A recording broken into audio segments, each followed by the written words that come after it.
النبي يا أيها الذين آمنوا صلوا عليه وسلموا تسليما اللهم صل على محمد وعلى آل محمد كما صليت على إبراهيم وعلى آل إبراهيم إنك حميد مجيد اللهم بارك على محمد وعلى آل محمد كما باركت على إبراهيم وعلى آل إبراهيم إنك حميد مجيد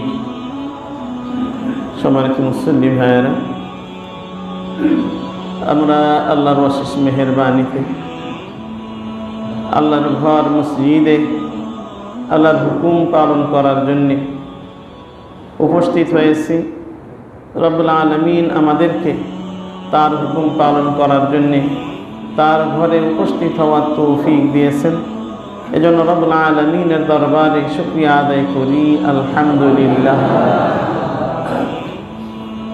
আমরা কয়েক জুমা আদায় করতে পারি না, আবার সুযোগ হয়েছে, কিন্তু আমাদের কার্যক্রমে আবার এই সুযোগ বন্ধ হইয়া না যায়।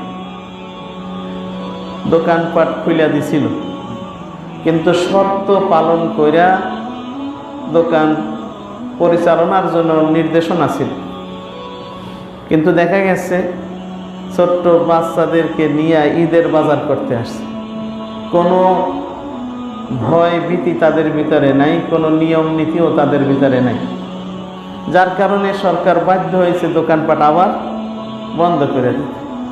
মসজিদে আসার ক্ষেত্রেও তেমনি কিছু নির্দেশনা কিন্তু আমাদের উপরে আছে, হয়তো আমাদের সকলেরই জানা আছে। সেই নির্দেশনা যদি আপনি আমি না মানি, আবারও যদি আমাদের কারণে মসজিদ বন্ধ হয়ে যায়, তাহলে সে দুঃখ রাখার কিন্তু জায়গা থাকবে না। এই জন্য আমি প্রথমেই অনুরোধ করব, যারা আমরা মসজিদে আসছি, যে নির্দেশনা আমাদের জন্য আছে, এটা আপনার আমার কল্যাণার্থী। আমি গত সপ্তাহে বলছিলাম যে আল্লাহই বলেছেন ওয়ালা তুলকু বিআইদিকুম ইলা তাহলুকা, যে তোমরা নিজেরা নিজেদেরকে ধ্বংসের দিকে ধাবিত করো না, নিজে ঝাঁপাইয়ে রোগের দিক যাইও না, নিজে মরার দিকে আগায় যাইও না। যেহেতু বিশ্ব স্বাস্থ্য সংস্থা বলেছে যে এই রোগ থেকে বাঁচার জন্য এই কিছু পদ্ধতি অবলম্বন করতে হবে, সেই পদ্ধতি যদি আপনি আমি অবলম্বন না করি, তাহলে আমি প্রথমত কোরআনের নির্দেশকে অমান্য করলাম।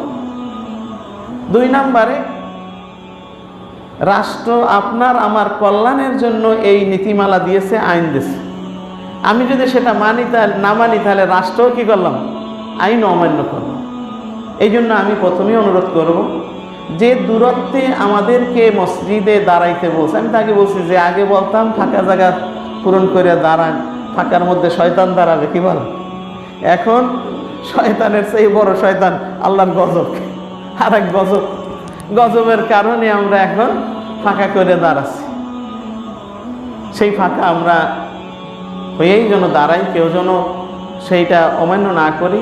সাথে সাথে হ্যান্ড ওয়াশ দিয়ে যে হাত ধোয়ার কথা বলেছেন, মাস্ক অথবা রুমাল, বলছে যে কাপড়ের রুমাল বা এ দিয়া কিন্তু আরও বেশি প্রোটেকশন হয়, অনেক মাস্কের যেটা প্রোটেকশন হয় না, এগুলো আমরা ব্যবহার করি। এরপরে যে নির্দেশনা 12টা নির্দেশনা আছে, আপনার আমার সকলের জানা আছে, সেই নির্দেশনাগুলো পালন করি। যদি পালন না করি, হইতে পারে আবার কি মসজিদ বন্ধ হয়ে যাইতে পারে। এই জন্য আপনি আমি এ ব্যাপারে সতর্ক থাকি। সম্মানিত ভাইয়া, রমজানের ইতিমধ্যে জুমা 2টা শেষ হয়ে গেছে, আজকের 3য় জুমা, আর রমজানের শেষ দশকও শুরু হয়ে গেছে। রমজান মাসের ফজিলতের ভিতরে সবচেয়ে ফজিলতপূর্ণ হলো শেষ দশক। আর রমজানের ফজিলতের কারণ কি, এটা আমি যে আয়াত তেলাওয়াত করেছি, আয়াতে আল্লাহ বলেছে শাহরু রমাদান আল্লাযী উনজিলা ফীহিল কুরআন রমজান মাস এত ফজিলাতের, এত মর্যাদার, এত সম্মানের, যেই মাসে কেউ একটা নফল ইবাদত করলে ফরজের সমান সওয়াব, যেই মাসে কেউ একটা ফরজ ইবাদত করলে অন্য মাসে 70টা ফরজের সমান সওয়াব। এখন যদি আপনি আমি জুমার 2 রাকাত নামাজ পড়ি, তাহলে কয় রাকাত নামাজের সওয়াব? 140 রাকাত নামাজের সওয়াব। 140 রাকাত নামাজ আপনি আমি কি একসাথে কোনো সময় পড়ছি? জীবনেও কেউ পড়িনি। তাহলে কত ফজিলত, কত সম্মান, কত মর্যাদা! যেই মাসের মর্যাদার কারণে আল্লাহ তাআলা মাসের শুরুতেই ফতিহাত আবওয়াবুল জান্নাহ, জান্নাতের দরজা আল্লাহ খুলে দিয়েছে, রহমতের দরজা খুলে দিয়েছেন। যেই মাসের ফজিলতের কারণে আল্লাহ তাআলা জাহান্নাম বন্ধ করে রাখছে, যেই মাসের ফজিলতের কারণে আল্লাহ তাআলা শয়তানগুলারে বন্দী করছে। প্রশ্ন আসতে পারে, শয়তান তো বন্দী করছে, কিন্তু চাল চোর তো চুরি করে, কি বলে? চাল চোররা তো চাল চুরি করতেছে, অপরাধীরা তো অপরাধ করতেছে। এই ব্যাখ্যা আমি অনেকবার বলেছি, কয়েকটি ব্যাখ্যা আছে। আপনি আমি জানি যে আল্লাহ তাআলা কোরআনের ভিতরেই বলেছেন শয়তান 2 ধরনের, মিনাল জিন্নাতে ওয়ান নাস। এক শয়তান হলো জিনের জাতি, ইবলিসের বংশধর, আর এক দল হচ্ছে মানুষ শয়তান, যারা ওই ইবলিসকে অনুসরণ করে, শয়তানের পদঙ্ক অনুসরণ করে চলে, এরাও শয়তান। এখন আল্লাহ তাআলা বন্দী করছে ইবলিসের ছেলেবেলা, এগুলারে বন্দী করছে। তো এই মানুষগুলো তো আল্লাহ বন্দী করে নাই, এই মানুষ শয়তানগুলা ওই ইবলিসের খেলাফতি করতেছে। তারপরেও অন্য মাসের তুলনায় অপরাধ কম হয়। শয়তানগুলা আর না হইলেও পর্দার ভিতরে যাই খায়, পর্দার বাইরে এসে খায় না, কি বলে? তাহলে শয়তান আল্লাহ তাআলা বন্দী করেছেন যেই মাসের সম্মানার্থে। সেই মাসের সম্মান হলো কি কারণে? এই মাসে আল্লাহ তাআলা কোরআন নাযিল করেছেন। এই মাসের সম্মান কোরআনের কারণে, আর কিছু না, কোরআনের কারণে আল্লাহ সম্মানিত করেছেন।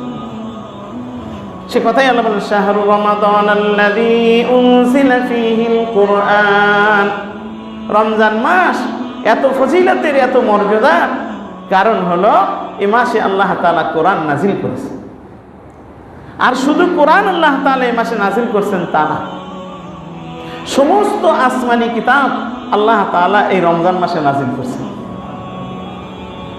হযরত ইব্রাহিম আলাইহিস সালাতু ওয়াস সালামের উপরে, আমাদের জাতির পিতা, মুসলিম জাতির পিতা ইব্রাহিম আলাইহিস সালাতু ওয়াস সালামের উপরে যে সহিফা আল্লাহ তাআলা নাযিল করেছেন, এই সহিফা নাযিল করেছেন আল্লাহ তাআলা রমজান মাসের 3 তারিখ, 3রা রমজান। এই রমজান মাসের 6 তারিখ হযরত ইব্রাহিম আলাইহিস সালাতু ওয়াস সালামের উপরে হযরত মুসা আলাইহিস সালাতু ওয়াস সালামের উপরে আল্লাহ তাআলা তাওরাত কিতাব নাযিল করেছেন। এই রমজান মাসের 13 তারিখ হযরত ঈসা আলাইহিস সালাতু ওয়াস সালামের উপরে আল্লাহ তাআলা ইনজিল কিতাব নাযিল করেছেন। ওই কিতাবগুলো তো একসাথে নাযিল করেছে। এই রমজান মাসের 18ই রমজান হযরত দাউদ আলাইহিস সালাতু ওয়াস সালামের উপরে আল্লাহ তাআলা জাবুর কিতাব নাযিল করেছেন। আর এই রমজানের শেষ দশকে বেজর রাত্রে আল্লাহ তাআলা যে কোনো বেজর রাত্রে কোরআন নাযিল করেছেন। ওইটা নির্দিষ্ট করে দেননি। তাহলে কোরআন নাজিলের কারণে রমজানের ফজিলত, আর সেই কোরআন নাজিল হয়েছে রমজানের শেষ দশকে। এখন সেই রমজানের শেষ দশক চলতেছে, আর শেষ দশকে যে আল্লাহ তাআলা কোরআন নাজিল করেছেন এটাও আল্লাহ বলে দিয়েছেন। আল্লাহ বলেন, ইন্না আনজালনাহু ফি লাইলাতিল কদর। আল্লাহ ওই কোরআন নাজিল করেছেন এই কদরের রাত্রে, কদরের রাত্রে কোরআন নাজিল করেছেন। এরপরে এই রাতের ফজিলত আল্লাহ নিজে বলে দিয়েছেন, ওয়ামা আদরাকা মা লাইলাতুল কদর। আপনি জানেন কি লাইলাতুল কদরের ফজিলত? লাইলাতুল কদর কি আপনি জানেন? আবার প্রশ্ন করে উত্তর আল্লাহ দিয়ে দিচ্ছেন, লাইলাতুল কদরি খায়রুম মিন আলফি শাহর, কদরের রাত, একটা রাত্র 1000 মাস বা হাজার হাজার মাসের চেয়ে উত্তম। আপনি আমি 1000 মাস বাঁচা তো দূরের কথা, 1000 মাস বাঁচতে আমাকে 20 পুরুষ লাগবে, কি বলেন?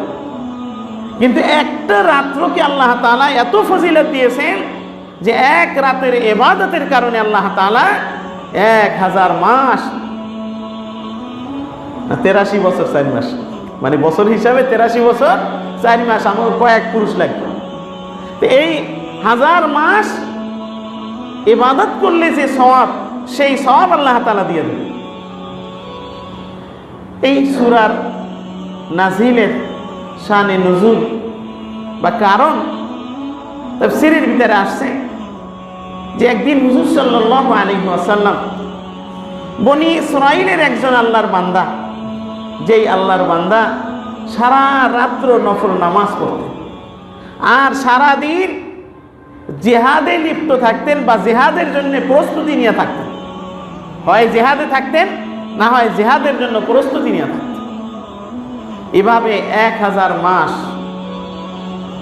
80 বছরের উপরে 83 বছর 4 মাস এভাবে সে ইবাদতের ভিতরে কাটাইছে।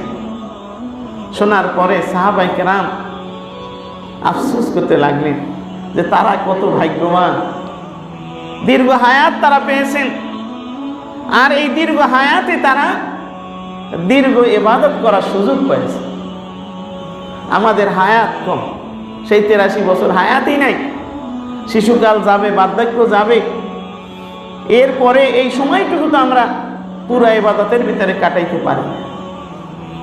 যখন আফসোস করতে লাগলেন, আল্লাহ তাআলা আপনাকে আমাকে এই সূরা নাজিল করে জানাই দিলেন যে উম্মতে মুহাম্মাদের জন্য আল্লাহ তাআলা সুযোগ রাখছেন, যদি এরা একটা রাত্র ইবাদত করে তাহলে ওরা 1000 বছর ইবাদত, 1000 মাস ইবাদত করে যে সওয়াব পাইছেন, সেই সওয়াব আল্লাহ তাআলা আমলনামায় দিয়ে দেন। সুবহানাল্লাহ। দ্বিতীয় যে শানে নুজুলটা আসছে সেটা হলো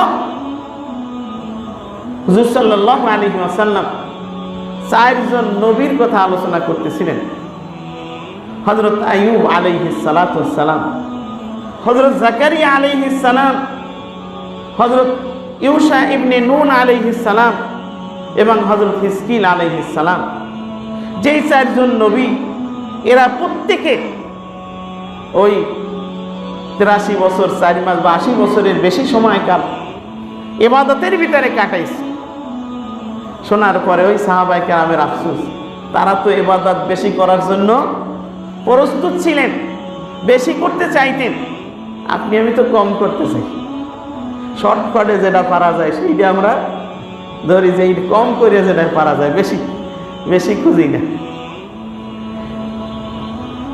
কেউ আবার রাগ করে না, অনেকে যে আমরা 8 রাকাত তারাবি পড়তে চাই, এটা কম। তো কোনো কোনো হাদিসে 33 রাকাতের কথা আছে, 20 রাকাত না, 33 রাকাতের কথাও, তাই 33 রাকাত পড়ি। যারা ইবাদত করতে চাই কি করি, 33 রাকাত তা তো পড়ি না, মানে শর্টকাটটা ছোটটা ধরার চেষ্টা করি।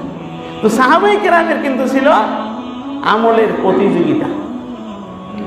যখন তারা শুনছেন যে এত ইবাদত তারা করছেন, তখন আফসোস শুরু করেছে।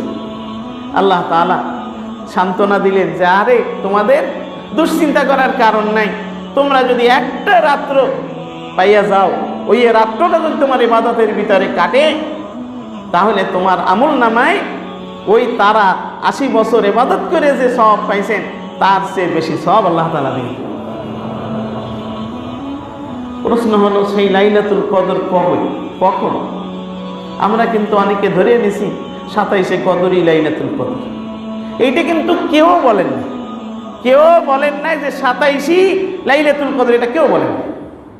হুজুর সাল্লাল্লাহু আলাইহি ওয়াসাল্লাম বলেছেন তাহাররু লাইলাতুল কদরি ফিল আশরিল আওয়াখির মিন রমাদান মিনাল বিত্র, যে তোমরা রমজান মাসের শেষ দশকে বেজর রাত্রে, শেষ দশকের বেজর রাত্রে লাইলাতুল কদর খোঁজ করো।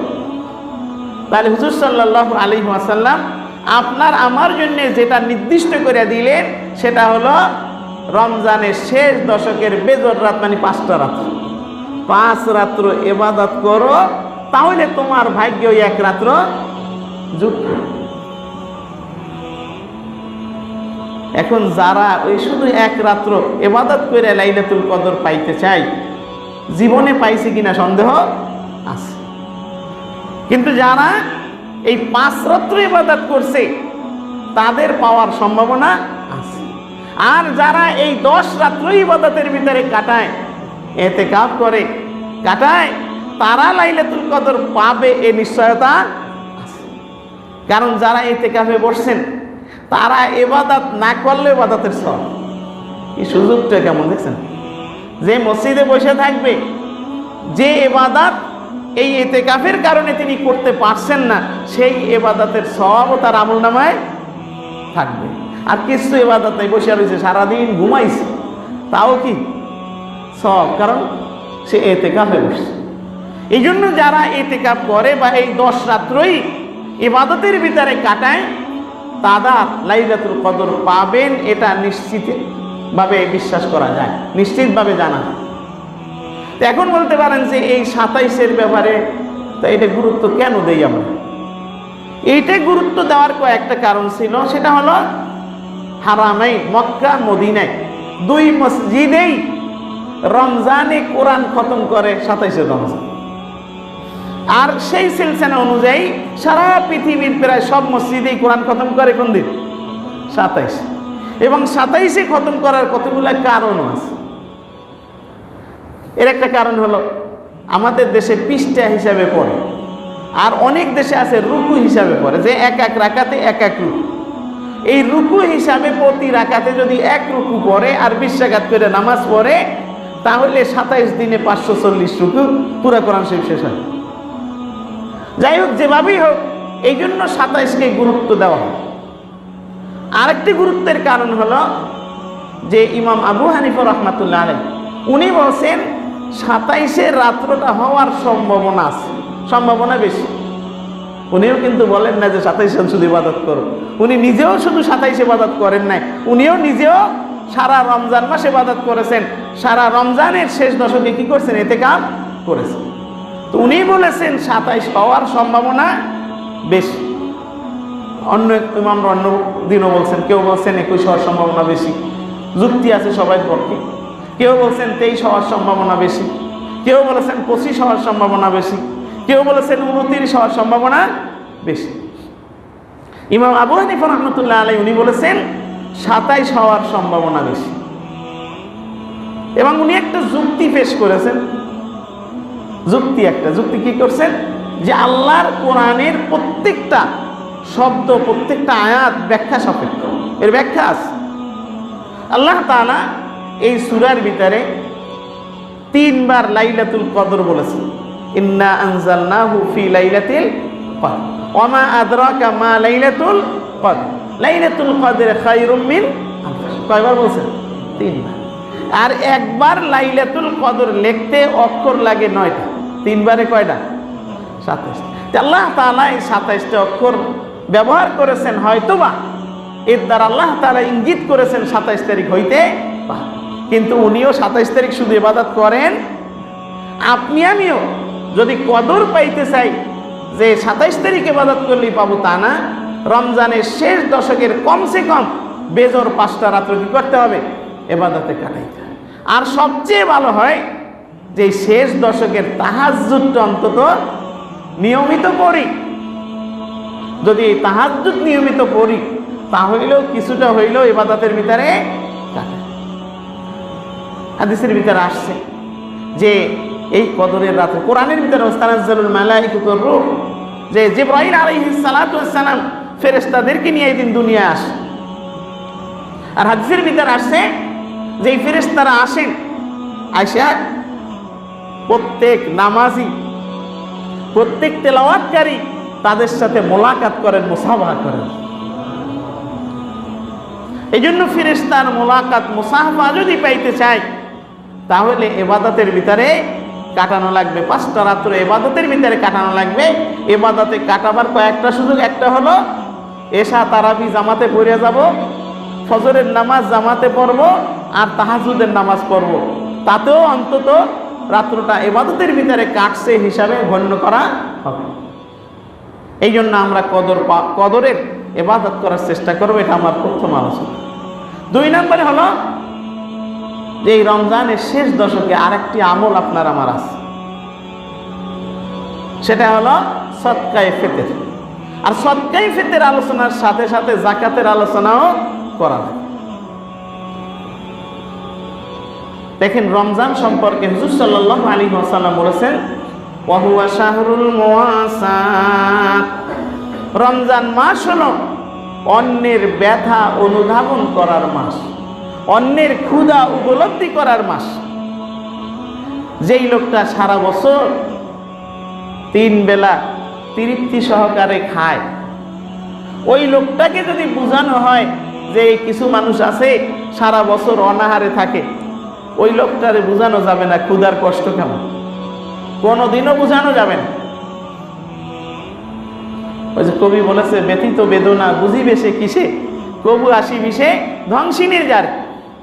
যে সাপে কামড় দিলে যন্ত্রটা না কেমন, এই যন্ত্রণা কাউরে মুখ দিয়ে বইলে বোঝানো যাবে না যতক্ষণ পর্যন্ত তারে সাপে ধ্বংসন না।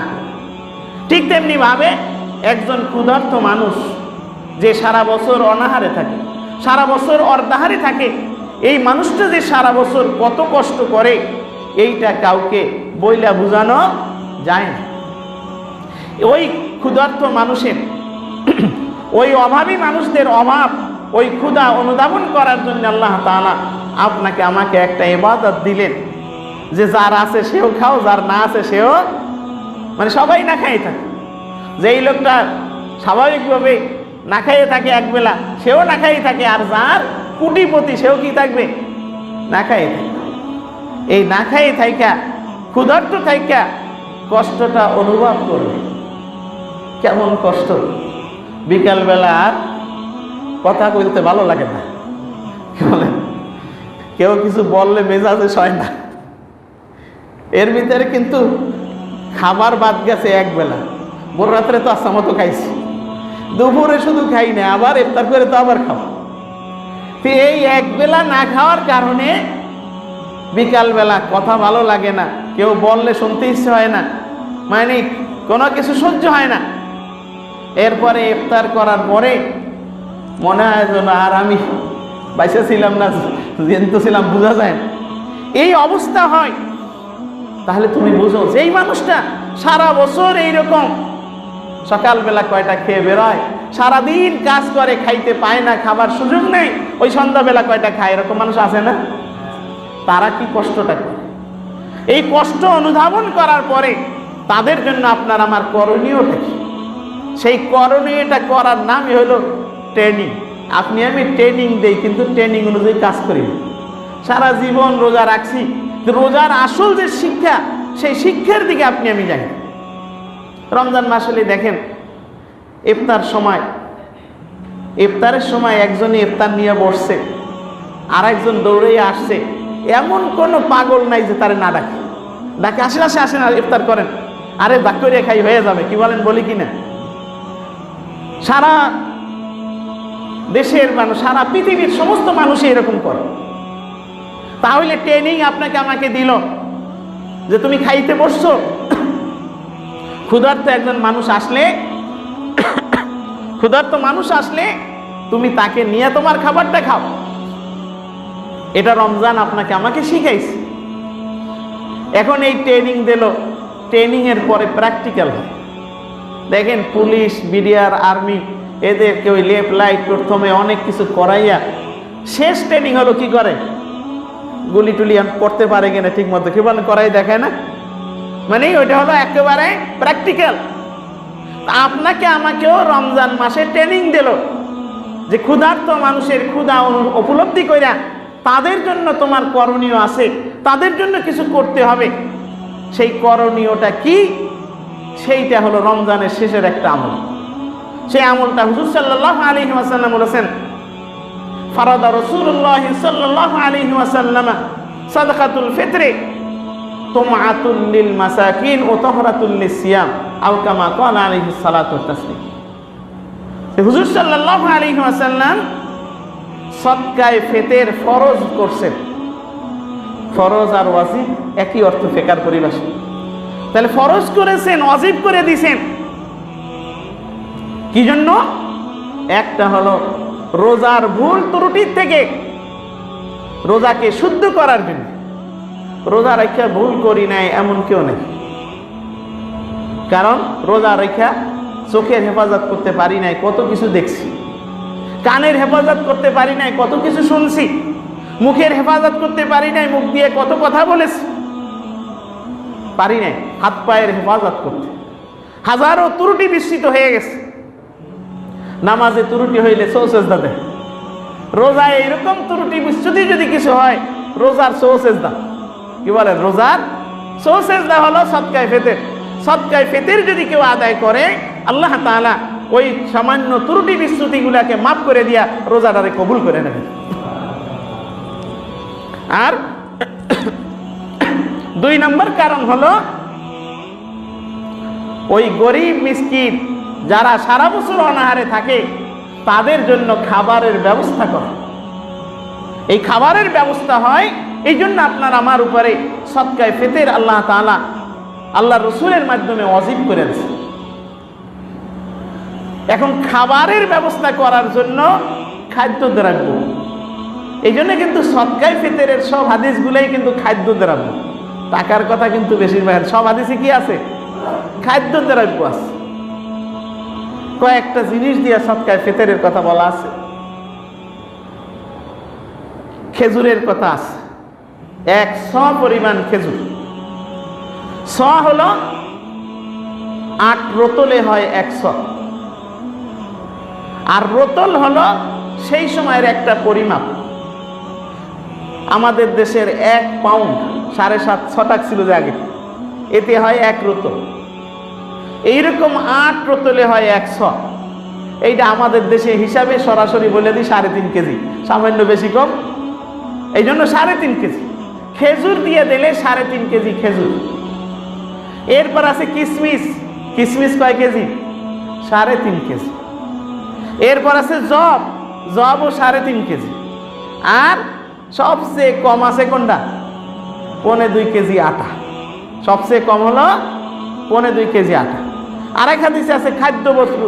তাহলে খাদ্য বস্তু আপনার আমার যদি চাল, তাহলে 3.5 কেজি। চাল কয় কেজি? এই যে কোনোটা দিয়ে আদায় করলে সদকায়ে ফিতর আদায় হবে।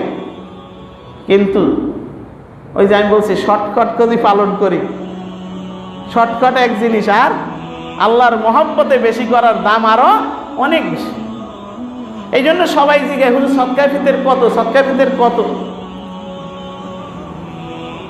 কতটা এটা বলতেছি, আপনি যে চাল খান ওই চালের 3.5 কেজি কইরা পার হেড প্রত্যেক মাথা পিছু দিয়ে দেন, সদকায়ে ফিতর আদায় হবে। অথবা সারা রমজান মাস যে খেজুর দিয়ে ইফতার করছেন ওই রকম 3.5 কেজি করে খেজুর কিনে দেন। অথবা ওই কিশমিশ দেন। আর একেবারে 33 পাইয়ে যদি 5 পাইতে চাই, কি বলেন? 33-এ 5, তারা কি দেবেন? 1.25 কেজি আটা। এখন এই হিসাবটা কত? খুলনা জেলা ইমাম পরিষদ বলছে যে 5 মার্ক হইল 60 টাকা। 5 মার্ক কি? 60 টাকা, মানে 1.25 কেজি আটা দেন। আটা যদি না দিয়ে টাকা দেন তাহলে কয় টাকা? 60 টাকা। আর ইসলামী ফাউন্ডেশন সুন্দর বলছে, যারা বলছে যে সর্বনিম্ন 70 টাকা, সর্বোচ্চ 2250 টাকা। তার মানে ওই খেজুর দেন 2250 টাকা। আপনার আমার সামর্থ্য অনুযায়ী দেখেন, বাজার করতে গেলে কেউ 1 পোয়া তেলাপিয়া মাছ কেনে, সেরকম রোজাদার আছে, কি বলেন আছে না? আর কেউ 1 কেজি গলদা চিংড়ি কেনে, 1 কেজি শিং মাছ কেনে, এরকম রোজাদারও আছে। এখন যেই লোকটা ওই বাজারে গিয়া 1 পোয়া তেলাপিয়া মাছ এনে খাইছে, সে লোকটা 60 টাকা দেবে। আর যেই লোকটা ওই 1200-1400 টাকা দামে শিং মাছ কিনে আনছে, ওই মাগুর মাছ কিনছে, ওই ভেটকি মাছ কিনছে বড় বড়, সেই লোকটাও 60 টাকা দেবে। একে আল্লাহর কাছে গ্রহণযোগ্য হবে, কি বলেন? আমি তো আগেই বলছি 5 মার্ক হইতে পারে, কিন্তু আপনার আমার দায়িত্ব হিসাবে এই বেশি দেওয়ার চেষ্টা করতে হবে। কারণ ফেকার একটা কথা আছে যে তুমি হিসাব করো ওই দিয়া, যেটা দিয়ে হিসাব করলে গরিব উপকৃত বেশি হয়। এখন আমি যদি বেশিটা দিয়ে দিই তাহলে গরিবরা উপকৃত বেশি হয়। এই জন্য সদকায়ে ফিতরের পরিমাণটা সম্পর্কে হাদিসে এভাবে আছে আমি যেটা বলেছি। এখন বলতে পারেন সদকায়ে ফিতর ওয়াজিব কাদের উপর? কাদের উপরে ওয়াজিব? এটা ওয়াজিব হলো যেই লোকগুলা মালিকে নিসাব, যাকাতের জন্য মালিকে নিসাব হওয়া শর্ত, সদকায়ে ফিতরের জন্য মালিকে নিসাব হওয়া শর্ত, আর কোরবানির জন্য মালিকে নিসাব হওয়া শর্ত। এখন মালিকে নিসাবটা কি? মালিকে নিসাব অর্থাৎ একটা নির্দিষ্ট পরিমাণ অর্থ তার কাছে থাকে। সদকায়ে ফিতরের জন্য হলো ঈদের দিন কারো বসবাসের ঘর, ব্যবহারের আসবাব, পরিধেয় বস্ত্র আর ব্যবহারের যান, এই 4টি জিনিস বাদ দিয়া যদি 52,000 বা 55,000 টাকা থাকে, নগদ টাকা হোক, ব্যাংক ব্যালেন্স হোক, শেয়ার হোক, প্রাইজ বন্ড হোক, সঞ্চয়পত্র হোক, যে কোনোভাবে যদি 55,000 টাকা থাকে তার জন্য সদকায়ে ফিতর কি ওয়াজিব। আর যাকাত হওয়ার জন্য শর্ত হলো 1 বছর পর্যন্ত মালিকে নিসাব থাকা। আমরা কিন্তু একটা ভুল বুঝি, প্রায় প্রশ্ন করেন সেই দিয়ে অনেকে, হুজুর আমার এই টাকার তো বছর হয় না। সব টাকার আপনার বছর হওয়া লাগবে না। আপনি যদি গত বছর 55,000 টাকা ছিল, এবছর এসে আপনার 5 লাখ হয়ে গেছে, হইতে পারে না? তাহলে আপনার ওই 5 লাখের উপরে যাকাত দিতে। আবার গত বছর আপনার কাছে 10 লাখ ছিল, কিন্তু এবছর এসে কমতে কমতে 1 লাখ হয়ে গেছে, 1 লাখের যাকাত দেওয়া লাগবে, তখন কিন্তু আর 10 লাখের দেওয়া নাই। মাসালা কিন্তু সোজা একেবারে। অর্থাৎ বছরের শুরু থেকে শেষ পর্যন্ত, মানে শুরুতেও মালিকে নিসাব থাকা, শেষেও মালিকে নিসাব থাকা, বছরের মাঝে কমতে পারে বাড়তে পারে, যা হয় বছর শেষে যেটা থাকবে সেইটার উপরে কি করতে হবে? হিসাব করতে হবে। সেইটার উপরে যাকাতও দিতে হবে, আর ওই লোকগুলার কি করতে হবে? সদকায়ে ফিতরও আদায়। এখন এই যাকাত সদকায়ে ফিতর দেব কার?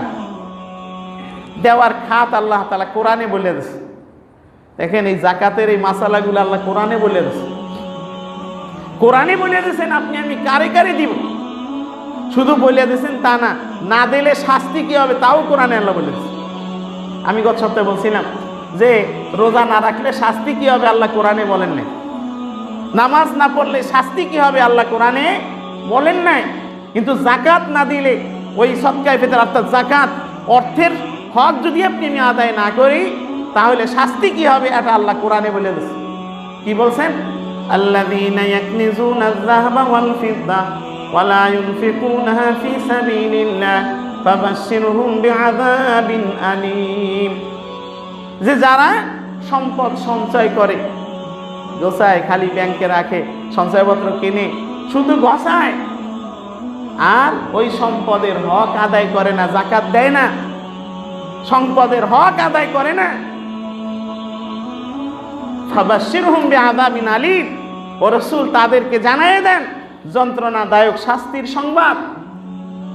এখন শাস্তিটা কি সেটাও আল্লাহ বলেছেন, ইয়াউমা ইউহমা আলাইহা ফি নারি জাহান্নাম ফাতুকওয়া বিহা জিবাহুহুম ওয়া জুনুবুহুম ওয়া যুহুরুহুম হাযা মা কানাসতুম লিআনফুসিকুম ফাযুকু বিমা কুনতুম তাকনিজুন। আল্লাহ বলেন ওই সম্পদগুলোকে জাহান্নামের আগুনে উত্তপ্ত করা হবে, এবং সেই উত্তপ্ত আংটা দিয়া ওই লোকটার কপালে, পাজরে আর পিঠে ছেদ দেওয়া হবে। আর বলা হবে, তুমি যে সম্পদ সঞ্চয় করছিলা, যাকাত দিলে কমে যাবে এই জন্য যাকাত দাও নাই, এখন মজা বুঝো, স্বাদ গ্রহণ করো। দেখেন কামারের দোকানে যে আগুন, এই আগুন জাহান্নামের আগুনের তুলনায় কোনো আগুনই না। সেই আগুন দিয়ে যদি কোনো লোহা উত্তপ্ত করা হয়, সেই উত্তপ্ত লোহা দিয়ে যদি কারো কপালে, পাজরে আর পিঠে ছেদ দেওয়া হয়, অবস্থাটা কি? এইরকম ছেদ দেওয়া হবে অনবরত। কত সময়? হাদিসের ভিতরে আছে 50 আলফা সানা, 50,000 বছর পর্যন্ত এরকম শাস্তি দেওয়া। এখন কপালে, পাজরে, পিঠে দেওয়া হবে কেন? এইটা কোনো কিতাবে ব্যাখ্যা পাই নাই। শাইখুল হাদিস আল্লামা আজিজুল হক সাহেবের একটা ব্যাখ্যা শুনছিলাম, একটা ওয়াজের ভিতরে উনি ব্যাখ্যা দিয়েছেন। উনি যে ব্যাখ্যাটা দিয়েছিলেন, যেহেতু উনি বুখারী শরীফের বাংলাদেশের প্রথম ব্যাখ্যাকার এবং ওনার মতো আলিম, উনি ব্যাখ্যা দিয়েছেন যে কপালে দেবের কারণ হলো, দেখবেন যে জাকাতের কথা কইলেই কিছু মানুষের কপাল গোছাই যায়। কি হয়? কপালটা গোছাই যায়। হুজুর কিছু কাম নাই, নিজেরা কামাই তো করতে পারে না, আমাকে পয়সার উপরে তাদের কি কপাল গোছাই ভালো। এই জন্য আল্লাহ প্রথমে দেবে কোন জায়গায়? কপাল। এরপরে পাজরে দেবে। ওনার ব্যাখ্যা কিন্তু পাজরে দেবে কেন? যে কেউ তো জাকাত প্রথম তো কপাল গোছাইছে, কিন্তু ওই লোক ছাড়ে না। ওই লোক একবার কয় ভাই কিছু জাকাত দেন, তখন কি করে? ওনার দিক দিয়ে আর এক দিক ফিরে কথা কয়, ওনার দিকে পাজর ফিরেই দেয়। কে বলে? এই জন্য পাজরে দেবে। এরপরেও যদি ওই লোক না ছাড়ে, তো ওই লোকটা কি করে? উঠে হাঁটিয়ে চলে যায়। এই জন্য পিঠে দেবে। তাহলে 3 জায়গায় স্যাদ দেবে। আর বলবে তুমি যে সম্পদ সঞ্চয় করছিলা, সম্পদের জাকাত দাও নাই, এখন স্বাদ গ্রহণ কর। এই একটা শাস্তির কথা আল্লাহ তাআলা কোরআনের ভিতরে বলেছেন। আর একটা বলছেন ওয়ালা ইয়াহসাবান্নাল্লাযীনা ইয়াবখালুনা বিমা আতাহুমুল্লাহু মিন ফাদলি ওয়া খায়রুল লাহুম বাল হুয়া শাররুল লাহুম সায়ুতাওয়াকুনা মা বাখিলু বিহি ইয়াওমাল কিয়ামাহ। যে তারা যেন ধারণা না করে, অনুমান না করে, যারা সম্পদ সঞ্চয় করছে, লাখ লাখ টাকা ব্যাংক ব্যালেন্স করছে, লাখ লাখ টাকার সঞ্চয়পত্র কিনছে, লাখ লাখ টাকার সম্পদ তার আছে, কোটি কোটি টাকার সম্পদ আছে, তারা যেন মনে না করে এই সম্পদ তার কল্যাণকর হবে, সম্পদে তারে কল্যাণ দিবে, এটা যেন মনে না করে, বরং এই সম্পদ তার জন্য অকল্যাণই বয়ে আনবে। এই সম্পদ তার অকল্যাণই বয়ে আনবে। কি অকল্যাণ? কোরআনের ভিতরে আল্লাহ বলেন, কোরআনে বলেন, আর হাদিস নেই, কোরআন আকারে বলেন কি যে আল্লাহ তাআলা ওই সম্পদ ওই লোকটার গলায় পেঁচাই দেবে, সম্পদের মালিকের গলায় পেঁচাই দেবে।